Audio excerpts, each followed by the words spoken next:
po jako akawuwo.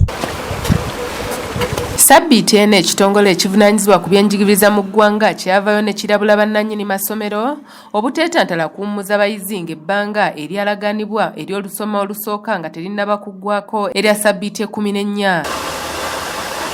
Mu kuwayaamu n'abakugu mu byenjigiriza balinako bye batutegeezezza nga Sseruwu Alex John nga ye ssaabawandiisi w'ekibiina ekigatta amasomero g'obwannannyini ki National Private Education Institutions Association agambye nti ekigenda okulemesa amasomero okumalako ebbanga erya sabbiiti 14 bye byenfuna ebinaabuusa ensangi zino ate nga n'ebbeeyi ebikozesebwa eri waggulu nnyo. Teri nsonga ndala yonna actually ng'ab'amasomero banyumirwa nnyo abaana okubeera ku ssomero.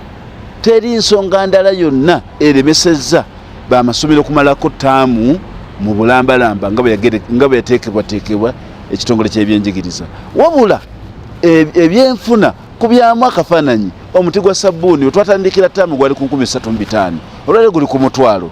Amafuta luli gaali ku 3,000 kati gali mu 600 gali mu 5,500 awamu gatuuse ne mu 7. Tamale Rogers nga yakula essomero lya Bright Way Hill School naye ensonga agyesigamiza ku byenfuna ebinaabuuse n'ebbeeyi y'ebintu eyeekanamye. Kituufu ebyenfuna bireesemu omutawaana kubanga bwe twatandikira ttaamu akawunga kilo 5 zaali 7,800 kati bwenjogerera 9,800 mweyongeddemu 2,200.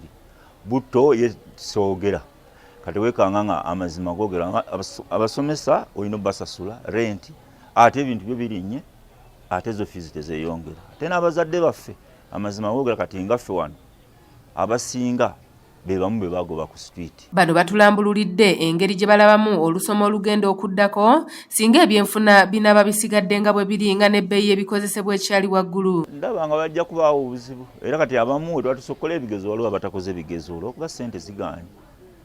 Kati waliwo abakozeeko omwana bali akakolako ennaku 2 ne muddayo anone ssente paka kati sinaba mulaba. Era nsuubira ne ttaamu ejja kigenda kubeera ne effect y'amaanyi. Kizibu nnyo kumanya ddi lwe biddamu kutereera. So kakati tutunuulira nti amasomero galina kuddamu gatuule n'abazadde bakkaanye nti bwe tuba twagala abaana baffe basome wiikisi 14 si kye tulina okukola.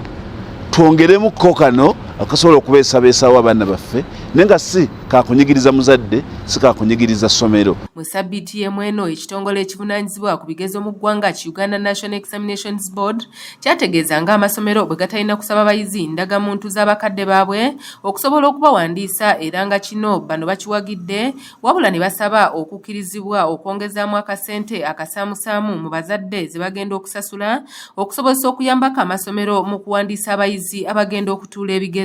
UNEB yo eyogera ze tugiwa naate waliwo ebintu kati ng'ogula data kubanga kati abaana tisigaana empapula tuzitwala ku UNEB weekanga mulimu additional costs ogula data oba okiraba kuba kati wamala okujjuza n'osindika UNEB nekusindikira invoice n'osasula kugamba data atwala ebiseera. Tebasooka kukuba ttooki mu bintu biki ebikozesebwa ku byamu akafaananyi omwana olina okufuna obufaananyi. Obufaananyi obwo omuzadde ajje ng'asitudde kafaananyi ke akakuleetere tetumanyi kafaananyi ka mwana we akaleete tetumanyi. Ekyokubiri tebatulambika data gwe tugenda okukozesa kuba turegisteringa online data gwe tukozesa ate nga wabbeeyi ennaku zino kubajjukira aliko n'omusolo. Matiya Sekanjako yakusakidde eggulire lino okulwa ABS Television. Ogatako babagobye ku nguudo kale ebyenfuna si birungi effect egenda kuba y'amaanyi.